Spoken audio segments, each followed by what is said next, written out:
Hello children. Fraction series के next video में आज हम जानेंगे कुछ फैक्ट्स के बारे में।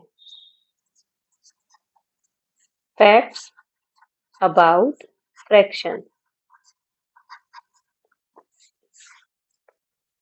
हमारे पास एक फ्रैक्शन है 3/4। इसका डिवीजन फैक्ट बताना है, तो हम कैसे बताएंगे? डिवीजन फैक्ट 3/4 को हम बोलते हैं 3 डिवाइडेड बाय 4। डिवीजन फैक्ट में इसे लिखेंगे 3 डिवाइडेड बाय 4। 3 divided by 4। और इसी का एडिशन फैक्ट अगर हमें बनाना है वो बनाएंगे किस तरीके से? 3 डिवाइडेड बाय 4 यानी 3/4 का मतलब हुआ 3 टाइम्स 1/4। कैसे? इसको हम किस तरीके से लिख सकते हैं?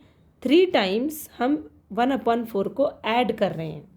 1/4 प्लस 1/4 प्लस 1/4 एडिशन फैक्ट है, इसलिए हमने इनको ऐड किया है। डिवीजन फैक्ट में हमने डिवाइड किया है। एडिशन फैक्ट में हमने 1/4 और 1/4 को 3 बार लिखा है, क्योंकि हमारे पास जो फ्रैक्शन है वो है 3/4। इसीलिए हमने इसको 3 बार ऐड किया है, तभी ये बनेगा एडिशन फैक्ट। अब हम लिखते हैं इसका मल्टीप्लिकेशन फैक्ट।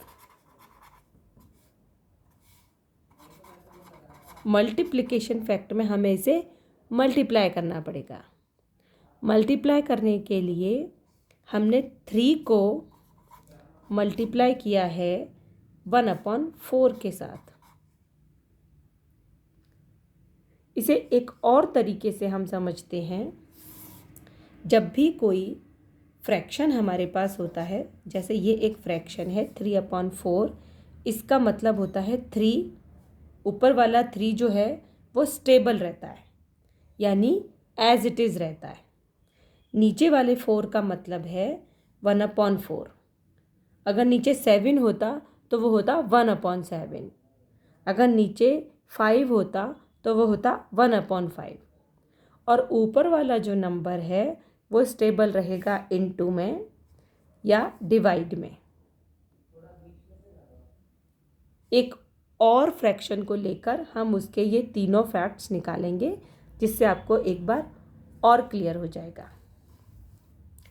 इसके लिए हम एक और फ्रैक्शन लेते हैं, दैट इज़ 5/7। इसका डिवीज़न फैक्ट हम निकालते हैं तो निकलेगा 5 डिवाइडेड बाय 7। क्योंकि ये डिवीज़न फैक्ट है तो डिवाइड का साइन लगेगा। एडिशन फैक्ट है तो ऐड करने का साइन लगेगा, प्लस का साइन लगेगा। कितनी बार? 5 टाइम्स हमें 1/7 को प्लस करना है। 1/7 प्लस 1/7 प्लस 1/7 प्लस 1/7 प्लस 1/7। क्या ये 5 बार प्लस हो चुका है? 1 2 3 4 5। 1/7 क्यों लिखा है इसे मैं एक बार और क्लियर कर देती हूँ। 5/7 में 7 नीचे है। 5 नंबर जो है वो न्यूमरेटर है, 5 एज इट इज़ रहता है। लेकिन अपॉन के नीचे जो नंबर होता है वो डिनोमिनेटर होता है, और उसे हमेशा 1/7 1/डिनोमिनेटर यूनिट फ्रैक्शन में कन्वर्ट किया जाता है। 5 मतलब 5 टाइम्स। एडिशन फैक्ट है तो ऐड का साइन लगेगा। इसी तरीके से मल्टीप्लिकेशन फैक्ट बनाने के लिए हमें 1/7 को मल्टीप्लाई करना है 5 से। क्योंकि ये मल्टीप्लिकेशन फैक्ट है इसका, तो बीच में मल्टीप्लाई का साइन आएगा। डिवीज़न फैक्ट में डिवीज़न का साइन आएगा, एडिशन फैक्ट में एडिशंस का साइन आएगा, और मल्टीप्लिकेशन फैक्ट में मल्टीप्लाई का साइन आएगा। इन तीनों का मतलब 5/7 है, इन तीनों का मतलब 3/4 है। इसे आप 3-4 बार रफ कॉपी में प्रैक्टिस करेंगे तो आपका अच्छे से प्रैक्टिस भी होगा और बहुत अच्छे से आपको ये समझ में भी आएगा। नेक्स्ट हम पढ़ रहे हैं इक्विवेलेंट फ्रैक्शंस के बारे में। इक्विवेलेंट फ्रैक्शन का मतलब होता है इक्वल फ्रैक्शंस। इक्वल फ्रैक्शंस यानी जो दिखने में अलग अलग होंगे लेकिन वो वैसे इक्वल होंगे, यानी एक जैसे होंगे, उनकी वैल्यू इक्वल होगी। कैसे, हम देखते हैं। एक फ्रैक्शन है 1/2। इसे हमें मल्टीप्लाई, यदि हम इसे मल्टीप्लाई कर दें 2 से और इसे भी 2 से कर देते हैं, इसका मतलब न्यूमरेटर को 2 से इंटू किया और डिनोमिनेटर को भी 2 से ही इंटू किया, तो ये हमारे पास आया 2 1 ज़ा 2, 2 2 ज़ा 4। न्यूमरेटर आया 2, डिनोमिनेटर आया 4।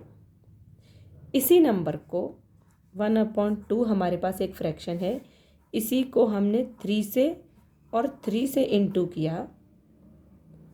1 3 ज़ा 3, 2 3 ज़ा 6। इसी तरीके से एक बार और 1/2 को 4 से ऊपर और 4 से नीचे मल्टीप्लाई किया तो आया 1 4 ज़ा 4 अपॉन 2 4 ज़ा 8। हम ये क्यों कर रहे हैं? सेम नंबर से ऊपर नीचे मल्टीप्लाई, सेम नंबर से ऊपर नीचे मल्टीप्लाई, सेम नंबर से ऊपर 4 तो नीचे भी 4।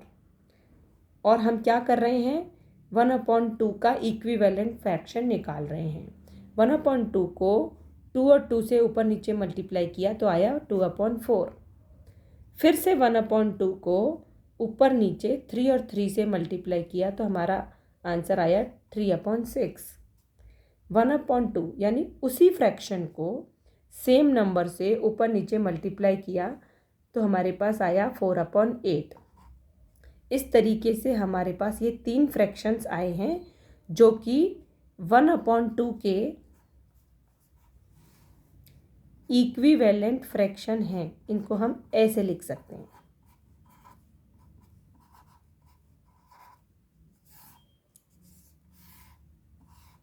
वन अपॉन 2 के इक्विवेलेंट फ्रैक्शंस हैं 2/4, 3/6 एंड 4/8। क्यों हम इनको इक्विवेलेंट फ्रैक्शन बोल रहे हैं? क्योंकि ये दिखने में अलग अलग हैं लेकिन सबकी वैल्यू सेम है। वैल्यू सेम कैसे है? 1/2 को हम 2/4 भी लिख सकते हैं, क्योंकि इसको यदि हम 2 के टेबल से कट करें तो 2 1 ज़ा 2, 2 2 ज़ा 4। इसको भी अगर हम ऊपर नीचे 2 के टेबल से कट करें तो 3 के टेबल से 3 के टेबल से कट करें तो ये आएगा 3 1 ज़ा 3, 3 2 ज़ा 6। इसको अगर हम 4 के टेबल से कट करें तो 4 1 ज़ा 4, 4 2 ज़ा 8। यहाँ आया 1/2 पहले से ही था, यहाँ आया 1/2, यहाँ भी आया 1/2, यहाँ भी आया 1/2। इक्विवेलेंट फ्रैक्शन में ये सब इक्वल होते हैं, बस इनकी फॉर्म्स अलग अलग होती हैं।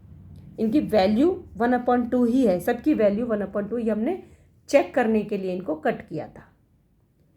अभी भी अगर समझ में नहीं आया तो हम एक और एग्जाम्पल लेंगे जो कि है 1/3।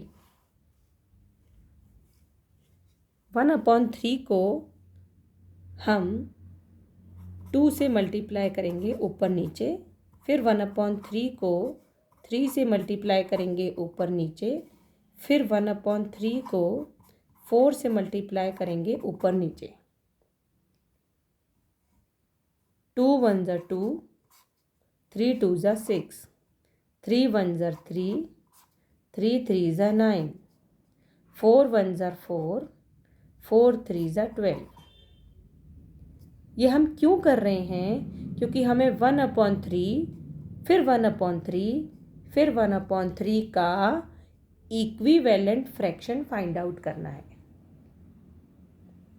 तो 1/3 का इक्विवेलेंट फ्रैक्शन हुआ ये और ये 2/6, 3/9, 4/12। क्योंकि ये इक्विवेलेंट फ्रैक्शन है इसलिए हमने इन सबको इक्वल रखा है। आई होप आप सबको समझ में आया होगा। इसी तरीके से आप और भी फ्रैक्शंस के इक्विवेलेंट फ्रैक्शंस निकाल सकते हैं। जैसे 1/5 का निकालिएगा, रफ कॉपी में प्रैक्टिस कीजिएगा और इनको भी वापस से इक्विवेलेंट फ्रैक्शन निकालने की प्रैक्टिस बार बार कीजिएगा, तो आप इसमें एकदम एक्सपर्ट हो जाएंगे। Thanks for watching.